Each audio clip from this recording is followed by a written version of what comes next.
Hello guys, welcome to my channel UPSC Adda में। और जैसे कि देखो अपन लोग यूपीएसआई का एग्ज़ाम चल रहा है, उसमें साहित्य बहुत ही अच्छा खासा पूछा जा रहा है। मैक्सिमम भर भर के क्वेश्चन 10 मतलब अप्रॉक्स 5 से लेकर 7 तक एमसीक्यूज पूछे जा रहे हैं, क्वेश्चंस पूछे जा रहे हैं।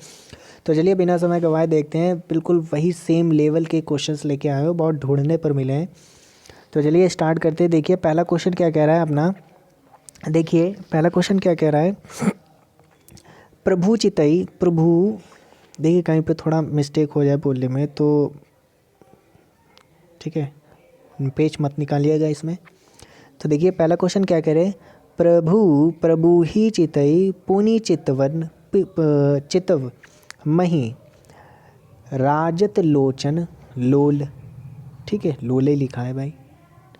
और खेलत मनसिज मीन जुग जुन बिघु मंडल डोल। तो इसमें प्रयुक्त में कौन सा, मतलब इसमें क्या लिखा है, किस लेखक के द्वारा लिखा गया है। तो किस लेखक के द्वारा लिखा गया है, ये अपना तुलसीदास के द्वारा लिखा गया है। ठीक। उपर्युक्त पंक्तियाँ किस छंद से ली गई हैं, तो ये भी बहुत बढ़िया क्वेश्चन है। किस छंद से ली गई हैं, ये अपना दोहा से ली गई हैं। ठीक है। लोचन लोल से क्या तात्पर्य है, देखो वही आया ना, लोचन लोल से इसमें क्या तात्पर्य है। तो चंचल नेत्र, लोचन मीन्स क्या होता है, नेत्र होते हैं ना, और लोचन लोल हो गया। चलिए, नेत्रों के संदर्भ में वर्णन, जो अलंकार का वर्णन किया गया है, किसके रूप में किया गया है, तो किस रूप में किया, उत्प्रेक्षा के रूप में किया गया है। देखिए कैसे किया गया है, क्योंकि यहाँ पर क्या यूज़ हुआ है, जनु जनु मनु, इन सब का प्रयोग कहाँ होता है, उत्प्रेक्षा अलंकार में होता है। उपर्युक्त पंक्तियों में किस भाषा से ली गई हैं, तो किस भाषा से ली गई है, तो ये भाषा हो जाएगी अवधी भाषा की हो जाएगी। पद्मावत के लेखक कौन है बताइए। पद्मावत के लेखक हैं जयसी। ठीक है।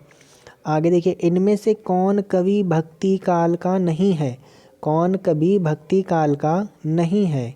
तो ये तो अच्छा क्वेश्चन है, ऐसे ही पूछे जा रहे। कुछ लोग बता रहे हार्ड आ रहे, हार्ड है वो इन क्वेश्चंस की वजह से हार्ड आ रही। कौन सी नहीं है, ठीक है, कौन से कवि नहीं है, किसके, भक्ति काल के कवि। 57 का आंसर क्या हो जाएगा अपना, 57 का आंसर हो जाएगा अमीर खुसरो नहीं है। ठीक है। बाकी अपने नंददास हैं, नाबदास है, रसखान है। ठीक है। बिहारी ने क्या लिखा, बिहारी ने क्या लिखा, बिहारी क्या लिखते थे भाई, दोहा लिखते थे। ठीक है। बिहारी क्या लिखते थे, दोहा लिखते थे। निम्नलिखित में से अकादमी पुरस्कार मिला किसे मिला भाई, किसको मिला था भाई, अकादमी साहित्य अकादमी पुरस्कार किसको मिला था, तो ये कौन हो जाएंगे, नामवर सिंह को मिला।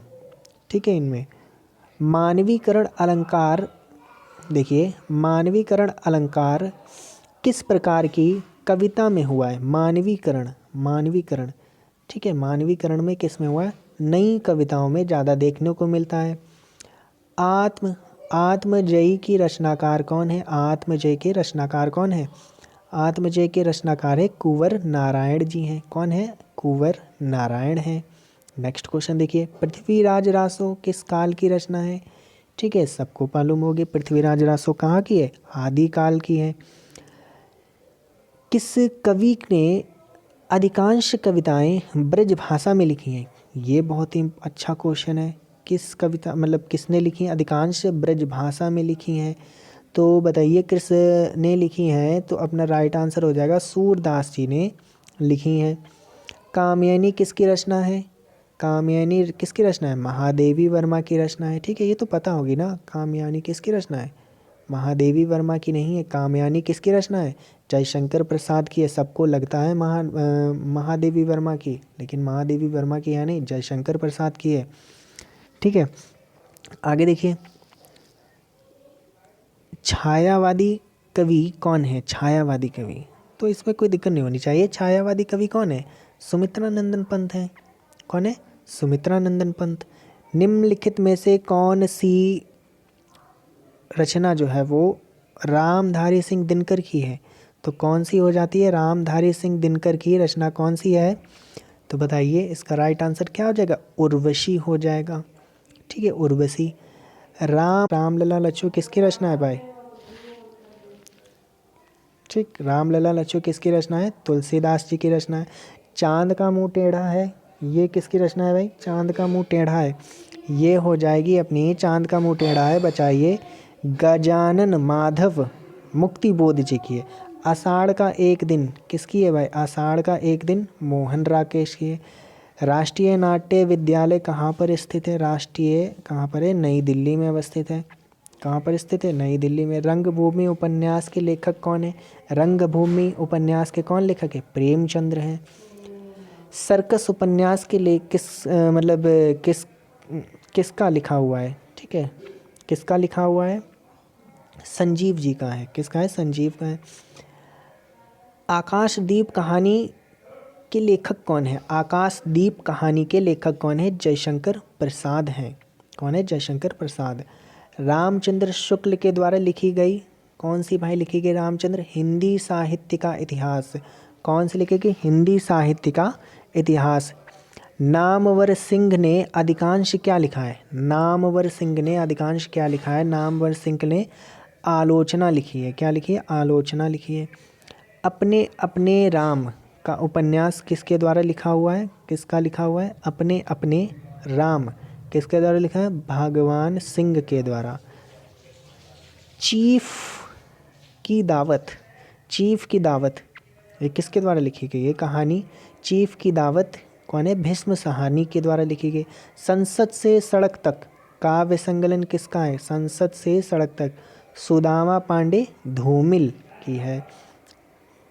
आगे देखिए, प्रभु जी तुम चंदन हम पानी, प्रभु जी तुम चंदन और हम पानी, जाकी अंग अंग बास, ठीक है, बास लिखा है, बास और समानी। इसमें इस पंक्ति में किस संत कवि के द्वारा लिखा गया है?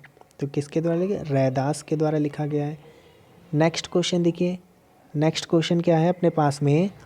उज्ज्वल, उज्ज्वल में कौन सी संधि है? उज्ज्वल में कौन सी संधि है? तो उज्ज्वल में अपनी कौन सी संधि है? उज्ज्वल, उत्त और प्लस ज्वल होता है, तो कौन सी संधि हो जाएगी? व्यंजन संधि हो जाएगी। महर्षि, महर्षि में कौन सी संधि है भाई? महर्षि में अपनी स्वर संधि है, क्योंकि विसर्ग संधि और व्यंजन संधि नहीं हो सकती है, ठीक, और दो संधियाँ किसी में हो ऐसा हो नहीं सकता। निस्संदेह, इसमें कौन सा लग रहा है? निस्संदेह, ये बोल के लग रहा है, कैसा? विसर्ग संधि है।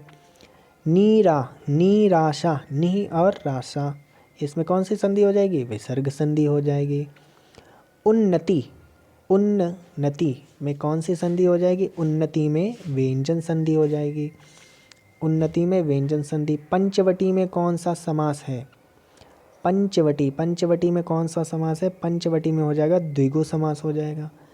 धनश्याम, धनश्याम में कौन सा समास है? धनश्याम, धनश्याम में हो जाएगा कर्मधारय समास। पीताम्बर, पीताम्बर में कौन सा समास होगा? पीताम्बर, पीताम्बर में कौन सा होगा? बहुव्रीहि समास।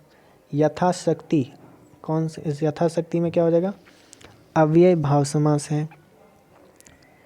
जब दो शब्द, ठीक है, जब दो शब्द समास बनकर तीसरे की ओर विशेषण बन जाएगा, तीसरे मतलब तीसरे शब्द का विशेषण बन जाए तो उसको क्या कहते हैं? तीसरे मतलब तीसरे के लिए हो जाए, तो इसमें कौन सा होता है? बहुव्रीहि समास होता है।